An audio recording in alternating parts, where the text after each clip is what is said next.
అయితే దీని నుంచి కాలువ ఉంటుంది సార్, అది వేంపల్లి చెరువులో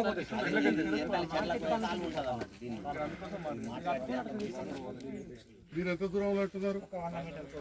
100 మీటర్లు అంటే గీనే కదా, ఏమైనా ఛాన్స్ లేదా? సీరియస్గా ఆలోచించండి,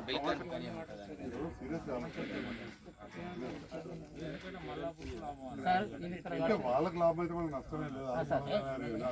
సార్ వాళ్ళకి కూడా వాటర్ వెళ్తూనే ఉంటాయి, స్టోరేజ్ ఉంటాయి. వర్షాకాలం ఉంటాయి గట్టిగా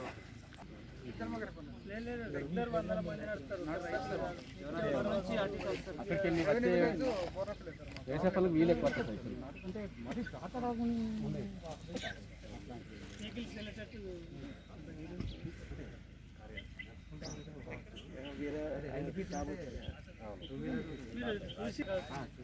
ఇక్కడి వరకు మనకు వచ్చింది. అనేది ఎప్పుడు ఉంటుంది మరి ఇంట్లో ఇప్పుడు కెనాల్ స్టార్ట్ అయిందంటే సార్ ఇది మొక్కలు మంటి పోతుంది. ఈ కెనాల్ బంద్ ఉంది కాబట్టి కొంచెం ఇంకా పైకి ఓవర్ఫుల్ వెళ్ళిపోవాలి. వర్షాకాలం నువ్వు 2 మీటర్లు ఆగేది ఎక్కడగానే ఉంటుంది, ఓవర్ఫుల్ ఉన్నది ఎప్పుడు వెళ్ళిపోతుంది, ప్రెషర్ ఎక్కువ ఉంటుంది.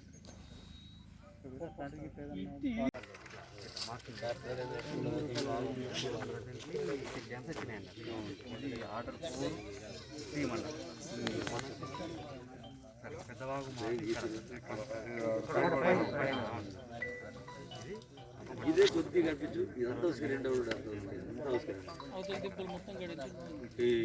శీతాల చెట్టు ఎంత పెద్ద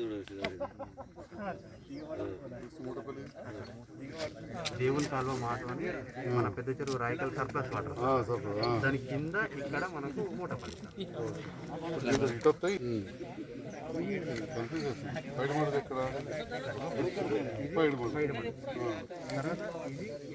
ఇప్పుడు మనం ఉన్నది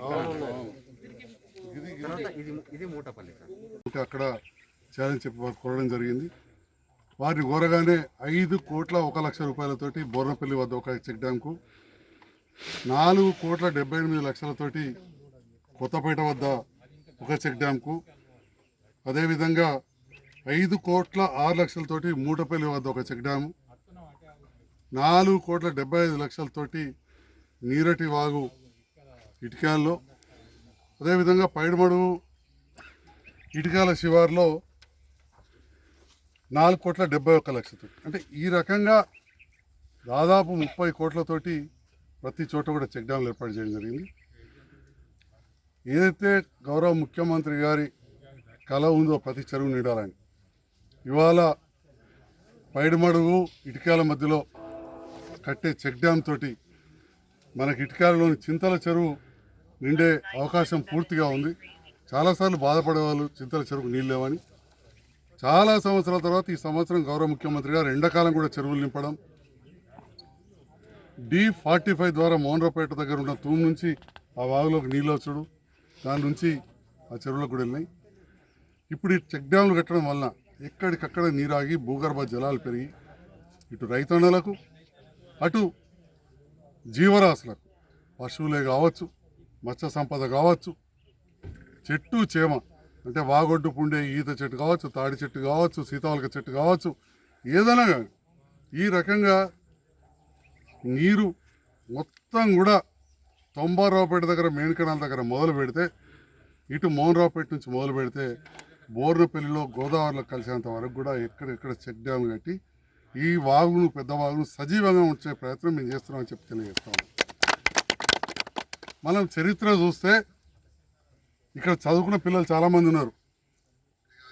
నాగరికత ఎక్కడ ఉండే అంటే నది ఒడ్డుల పక్కన మనం మానవులు మొదట్లో వచ్చినప్పుడు. ఎందుకు? నీళ్లు ఉంటేనే ఎవరైనా బతకగలుగుతాం.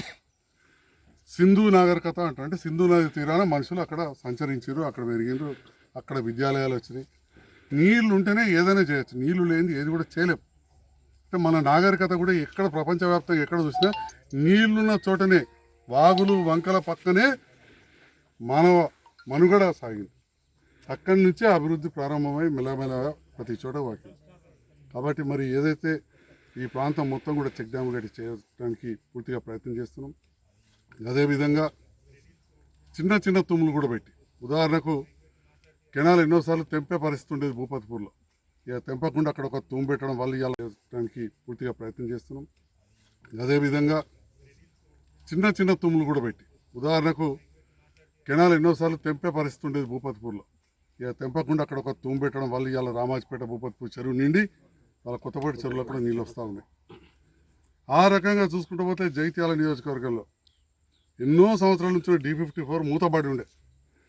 మా SRSP అధికారులు అదేవిధంగా మా మైనర్ ఇరిగేషన్ సహకారంతో అది ఓపెన్ చేయడంతో చలిగల్లో వారం రోజుల లోపల చలిగల చెరువు నిండి కండ్లపల్లి చెరువులోకి పోయినాయి.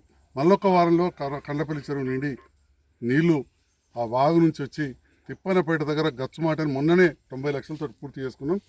అది పూర్తిగా నిండడం వల్ల ఇంకా కిలోమీటర్ వరకు వెనకాల నీళ్ళు. ఆ తర్వాత మళ్ళీ నీళ్లు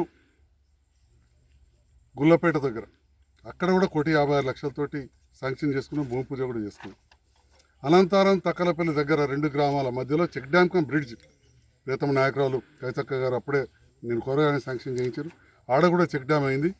నేను మొన్న వెళ్ళి చూసినాను. 1 కిలోమీటర్ నీళ్లు వెనకాల పోవడమే కాకుండా 2 గ్రామాల మధ్యలో గంగపుత్రులు ముదిరాజులు ఒక 50 కుటుంబాల చేపలు అమ్ముకునే బతుకుతున్నాయి. ఇక రైతులకైతే నీళ్ళకు పుష్కలం. అక్కడ కూడా ఎక్సెస్ అయిపోతున్నాయి, అంటే వాటర్ ఎక్కువైపోయింది. ఎందుకంటే మన కెనాల్ మళ్ళీ గుట్రాజపల్లె అత్యంత దుర్భరమైన పరిస్థితి ఆ ఊర్లో. నా నియోజకవర్గానికి జగిత్యాల మండలంలో చిట్ట చివరి గ్రామం.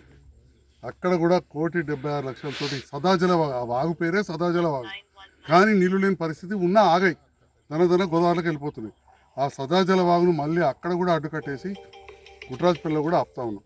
అంటే ఈ రకంగా మా రైతన్నల కోసం, పశుపక్షాల మీద జీవించే వాళ్ళ కోసం, మన జలచరాలు అంటే చేపలు రొయ్యలు వేసుకొని బతికే వాళ్ళ కోసం తాడి చెట్లు, ఈత చెట్లు, సీతాఫలక చెట్లు, జామ చెట్లు, అంటే నీటి భూగర్భ జలాలతోటే ఏదైతే చెట్లు పెరుగుతాయో అవన్నీ రక్షించడానికి కూడా ఇవన్నీ కూడా ఉపయోగపడతాయి.